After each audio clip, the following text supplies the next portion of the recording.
just walking this horse. It's a little baby and it doesn't know his manners yet, so we're gonna teach it to, whoa, stand.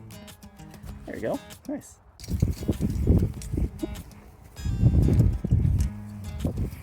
Come on, Ronan. Hey everyone, I'm out here at the barn with my dog Ronan. We're getting ready to get this place set up for sheep.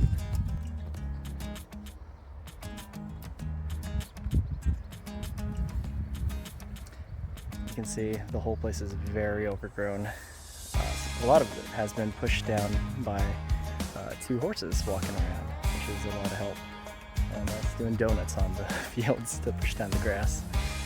So it still needs a little bit of work, so I'm gonna get to it. All right, we're on a little bit of a time crunch. So what we have over here is some fencing and some panels over on the further side over there that I set up to kind of make this area just one big pasture. After that's done, I'm gonna set up the electronet fencing.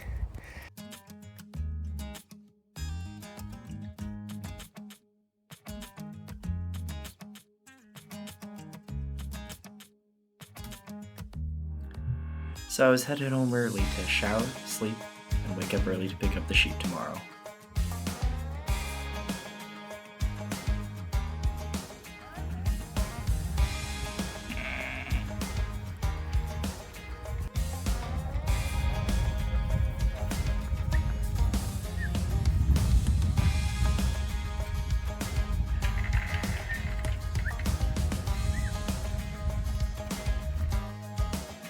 So the shepherd over there is my mentor and teacher, Tierney Graham, and her dog Junior.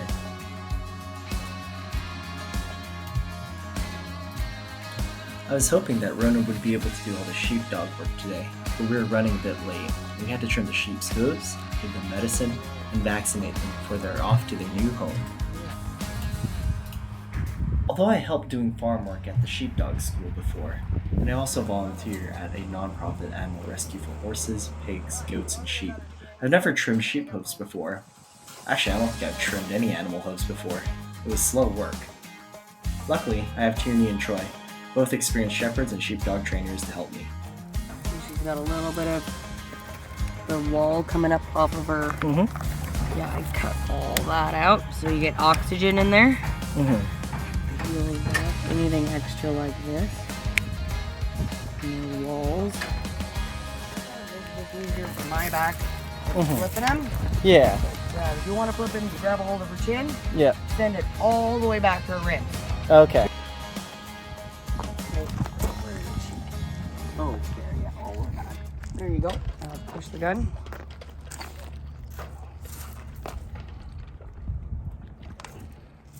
Good. Pull it out. Right. But when you grab them, like they're pretty cool.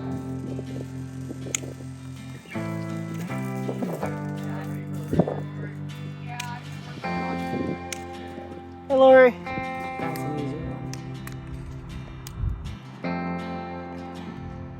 This almost looks soft.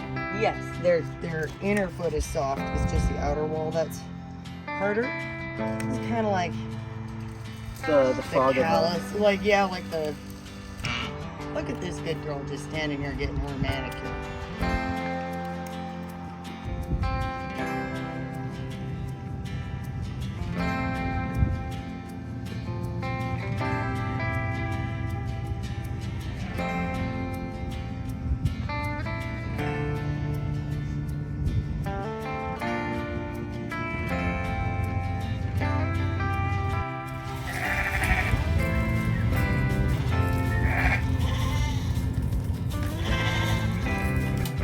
Loading the sheep was proving to be quite difficult. They really didn't want to go in that unfamiliar dark trailer.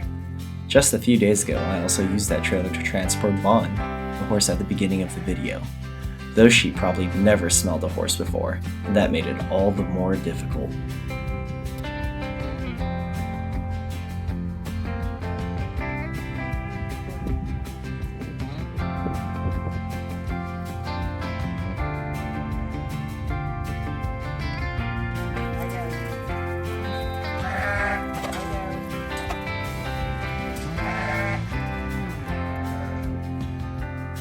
Up the sheep.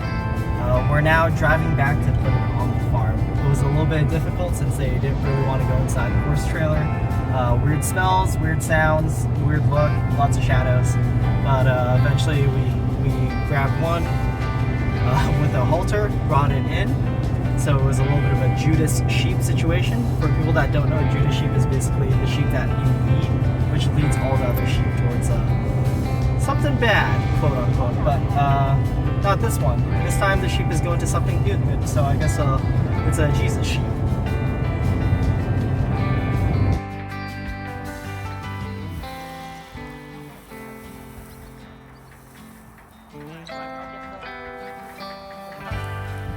Now it's time for Ronan to get to work and get the sheep out of the trailer and into their new pasture. This was a real challenge for him. Ronan had not yet been fully trained. He was injured last year in a freak car accident and needed to stop his training to recover. Ronan had never taken sheep out of a trailer before, much less agitated sheep from the car ride, and didn't want to cooperate. But I had faith in him and our bond.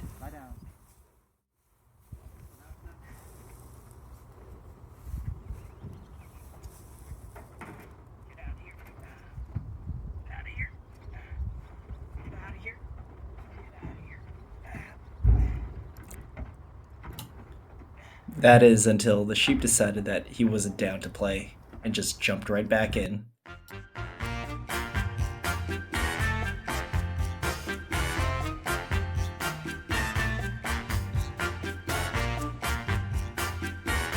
I tried to get Ronan to push them out.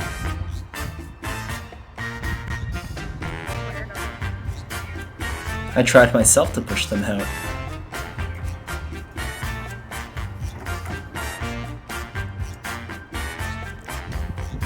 We ducked, dived, and weaved, but nothing seemed to work until I remembered about the Judas sheep. Instead of Judas, what we have is the leader named Marshmallow.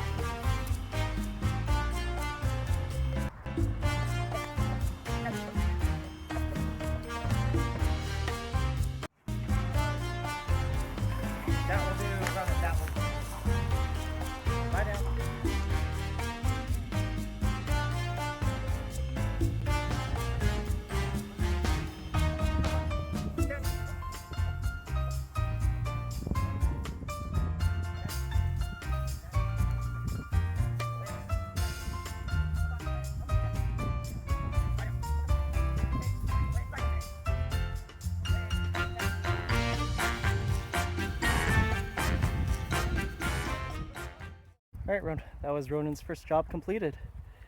Good job, buddy. We got a flock.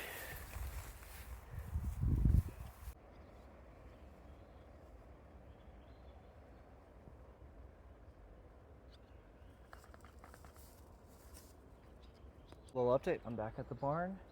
I was originally thinking about maybe leaving them here for a night, but hearing the stories about how when we brought the horses here, the coyotes were checking them out, I think I'm still going to set up the electric fence. Luckily for me, I brought some lights, and hopefully that'll be able to make working in the dark not so bad. The farm had been abandoned for years, and the neglect showed. Fences and gates needed to be fixed, doors needed to be repaired, old scraps of wood, barrel, and who knows what still littered the landscape. All right, good boy. Ronan, come on. Go in the front seat. Yeah. You guys learned your lesson, didn't you? So, now I'm realizing how important the sheepdog actually is. A couple seconds ago, the sheep tried to make a break for it to run around in the pastures, which wouldn't be the worst because there's fencing around. But they saw me without my dog, and they decided, well, we're going to take advantage of this.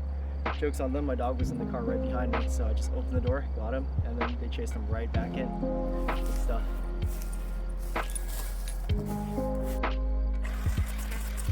It being August, there was also an oppressive swarm of wasp nests littering all throughout the old barn and pasture. And I still had not set up the electric fence. Although the sheep were now here and secured, there was still much to do.